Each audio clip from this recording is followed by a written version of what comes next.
बातमी दाखवली असेल त्यातल्या बारकाव्यासहित। आणि ही बातमी म्हणजे जे मी म्हटलं की पंतप्रधानांना आपल्या देशाचे जे भाग्यविधाते आहेत त्या तरुणांना ते भेटत नाहीत। अगदी रात्री मध्यरात्री एकदम काय ते फ्रेंड्स म्हणून त्यांना इंस्टाग्राम वरून संदेश देतात। म्हणजे आता ही एक बघण्यासारखी गोष्ट आहे की कोरोनाच्या काळामध्ये जेव्हा मी फेसबुक लाईव्ह करत होतो तेव्हा मला जे उपदेश देत होते की फेसबुक वरून सरकार चालत नाही, आता इंस्टाग्राम वरून सरकार चालवण्याची वेळ आलेली आहे। एवढी यांची आता हालत खराब झालेली आहे। आणि मला नाही वाटत अशी म्हणजे कदाचित ही खरं आहे की जे काँग्रेसला जमलं नाही गेल्या 60-65 वर्षात त्यावेळेला ते यांनी करून दाखवलं। कारण काँग्रेसने एवढ्या शिव्या त्यांच्या डोळ्या देखत कधीच खाल्ल्या नव्हत्या। तेवढ्या शिव्या आणि नालस्ती पंतप्रधान माननीय पंतप्रधान आणि गृहमंत्र्यांच्या वाटेला आलेल्या आहेत। साहजिकच आहे, परत एकदा सांगतो की या तरुणांना भेटण्यासाठी यांच्याकडे वेळ नाही किंवा त्यांना कमीपणा वाटतो। मात्र जे गद्दार शिवसेना चोरून शहासेना ज्यांनी स्थापन केलेली आहे आणि स्वतःला जे शिवसेना म्हणून मिरवत आहेत ते गद्दार काल पंतप्रधानांना जाऊन भेटले। त्यांना भेटायला पंतप्रधानांकडे वेळ आहे। शहासेनेचे प्रमुख शहा काल मुंबईत होते, त्यांचं स्वागत त्यांनी ठेवलेल्या या गद्दारांनी केलं असेलच। मात्र हे गद्दार खासदार यांना भेटायला मोदींना वेळ आहे। मोदी त्यांना नुसते भेटलेच नाही तर मोदींनी जे काय त्यांना सांगितलं की जसं आपण म्हणतो की स्वामी समर्थांना आपण एक त्यांच्या चरणी लीन होतो, याचं कारण का की संकटाच्या वेळेला आपल्या पाठी कोणीतरी आहे। म्हणून स्वामी समर्थांचं जे वाक्य आहे की भिऊ नकोस मी आहे तुझ्या पाठीशी, तसं आता मोदी नवीन स्वामी झालेत की काय। म्हणजे देशात तरुणाई तर त्यांना यथेच्छ त्यांची निंदा नालस्ती करते, पण मोदी महाशय या गद्दारांना सांगतायत की भिऊ नकोस मी तुमच्या पाठीशी आहे। म्हणजे हे एक म्हणजे फार विचित्र आहे। आणि आता या गद्दारांना चिंता कसली आहे, कारण वॉशिंग मशीन मध्ये गेलेत, यांना आता यांच्यावरचे डाग तर धुतले गेलेत, मात्र गद्दारीचा डाग हा धुतला जात नाहीये। तो डाग धुणारं वॉशिंग मशीन अजून भाजपकडे आलेलं नाहीये। हे बाकीच्यांकडे फोटो आलेले आहेत, काल त्यांची भेट झाली। परत एकदा सांगतो की देशातले तरुण तिकडे त्यांच्या न्याय हक्कासाठी आंदोलन करताना त्यांच्यावरती लाट्या काठ्या गोळ्या चालवतात, त्यांना तुम्हाला भेटता येत नाही आणि बेशरमपणाने गद्दारांना नुसते भेटत नाही तर मी तुमच्या पाठीशी आहे हे सांगतायत। तर हे वाक्य त्यांनी तरुणांना सांगायला पाहिजे होतं की कशाला तुम्ही घाबरताय, मी तुमच्या पाठीशी आहे, काही काळजी करू नका, मी देशाचा पंतप्रधान आहे, मी तुमचा मोठा भाऊ म्हणा किंवा आजोबा म्हणा काय असेल ते किंवा फ्रेंड्स म्हणा आहे, तो तुम्ही भिवू नका, मी तुमच्या पाठीशी आहे।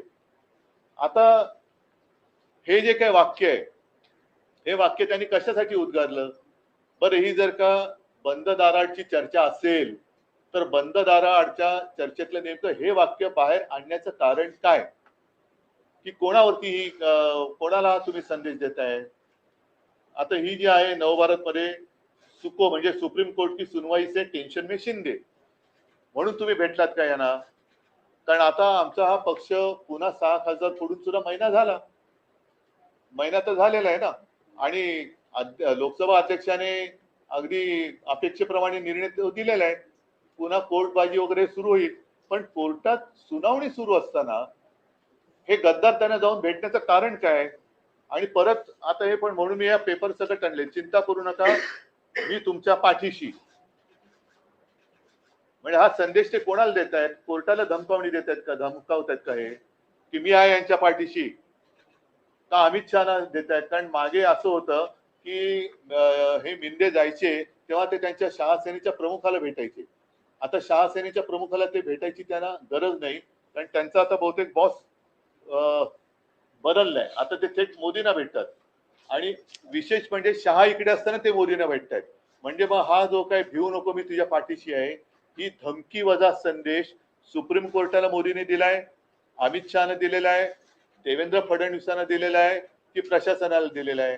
नक्की कोणाला दिलेला आहे? आणि माझं मत आहे, अनिल देसाई इकडे बसलेत, अनिल ही सगळी कात्रणं माननीय सुप्रीम कोर्टाकडे सुद्धा सादर करा की हे असं वातावरण निर्माण केलं जाते. आम्ही तुमच्यावरती विश्वास ठेवलेला आहे. तुम्ही लोकशाहीचे रक्षक आहात आणि मला असं वाटतं की ही लढाई जी आहे ती आता केवळ शिवसेनापुरती मर्यादित राहिलेली नाही.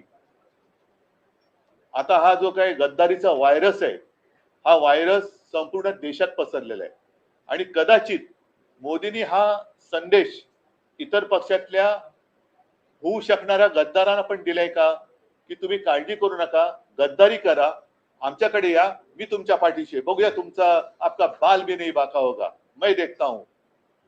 तर असा हा संदेश किंवा ही धमकी मोदींनी कोणाला नक्की दिले? सुप्रीम कोर्टाला दिले, अमित शहाना दिले, देवेंद्रना दिले, प्रशासनाने दिले दिले का हा संदेश इतर पक्षातल्या गद्दार होऊ शकणाऱ्या खासदारांना दिले की तुम्ही गद्दारी करा, मी तुमच्या पाठीशी आहे. तर याचा खुलासा झाला पाहिजे. आणि जे मी म्हटलं की ही लढाई ही केवळ आता शिवसेनेपुरती मर्यादित राहिलेली नाही, तर गद्दारीचा व्हायरस हा लोकशाहीचा जीव घेतोय. तर लोकशाही बद्दल प्रेम असणारे, संविधानाबद्दल प्रेम असणारे जे देशभक्त आहेत, त्या तमाम काश्मीर पासून कन्याकुमारी पर्यंतच्या तमाम देशभक्तांना मी आवाहन करतोय की तुम्ही आता ही लढाई आपण सगळ्यांनी मिळून एकत्रित लढण्याची गरज आहे. देशाचं संविधान आणि देशाची लोकशाही वाचवण्याचं कर्तव्य हे आपल्याला करावं लागणार. देशातला तरुण तर त्याचं तर आता माथं भडकलंय, त्यांच्याबरोबर आता यांनी कितीही प्रयत्न केला तरी ते त्यांचं प्रवचन ऐकायला तयार नाहीत. आणि म्हणून एकदा सांगतो की ही गोष्ट गंभीर आहे, ही आम्ही सर्वोच्च न्यायालयाच्या निदर्शनास नक्की आणून देणार आहे.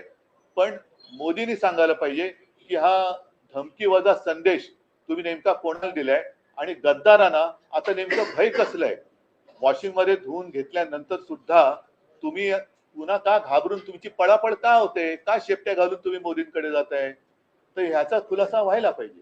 म्हणून मी आज आपल्या माध्यमातून सर्व जनतेला ही माझ्या मनातली शंका कळावी, कदाचित त्यांच्याही मनातली असेल तर त्याला मी वाचा फोडतोय. उद्धवजी ज्या पद्धतीने काल परवा हे कुठे खासदार मोदींना भेटले, तसेच शरद पवारांचे खासदार देखील पुढच्या आठवड्यात मोदींची सर्व भेट घेणार आहेत, अशा पद्धतीने देखील माहिती आहे. मी माझ्या पुरतं बोलतोय आणि ज्यांना ज्यांना संविधानाबद्दल प्रेम आहे, लोकशाहीबद्दल प्रेम आहे, ज्यांना ज्यांना संविधान वाचवायचं आहे, लोकशाही वाचवायची, त्यांनी या लढाईत सामील व्हावं. सर, मोहन भागवत मुंबईत होते आणि त्यांनी जनतेशी संवाद साधला, त्यांनी त्यांच्या प्रोटेस्टला पाठिंबा सुद्धा दिला. नाही, पहिले या विषयावरती मला असं वाटतं हा महत्वाचा विषय आहे. बाकी मोहन भागवत वगैरे हे नेहमीचे विषय आहेत.